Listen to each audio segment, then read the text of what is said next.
ನಮಸ್ಕಾರ ಕಲ್ಮಡ್ಕ. ಅಲ್ಲ, ಈ ಆದಿಶಂಕರಾಚಾರ್ಯರು ನಿಜವಾಗ್ಲೂ ಈ ರಸ್ತೆಯಲ್ಲಿ ಹೀಗೆ ಹೋದ್ರೂ ತೊಡದೆ ದೊಡ್ಡೊಂದು ವಿಶೇಷ ಆಗ್ತದೆ.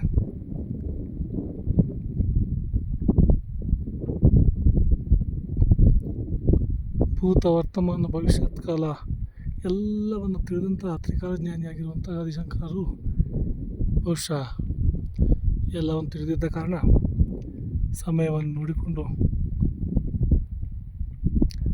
ಪ್ರಾಯಶಃ ಒಬ್ಬರೇ ಹೋಗಲಿಲ್ಲ, ಸುಮಾರು ಅವರ ಅನುಯಾಯಿಗಳ ಜೊತೆ, ಅವರ ಶಿಷ್ಯವರ್ಗ ಜೊತೆ ಇಂಥ ಒಂದು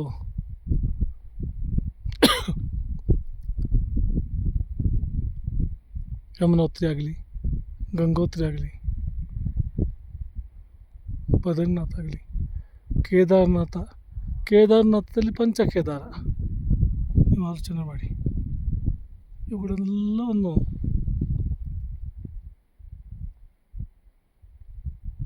ಪರಿಕ್ರಮಣ ಮಾಡಿದ್ದಾರೆ. ಎಂಥ ವಿಶೇಷ ಅಲ್ವಾ? ಅದಕ್ಕೆ ನಾನು ತಿಳ್ಕೊಳ್ಳೋದು ನಿಜವಾಗ್ಲೂ ಕಷ್ಟ ಇದೆ ಇಲ್ಲಿ ಬರಲಿಕ್ಕೆ, ಆದರೂ ನನಗೊಂದು ಸಂತೃಪ್ತಿ. ಧನ್ಯವಾದಗಳು. ರಾಮ್ ರಾಮ್.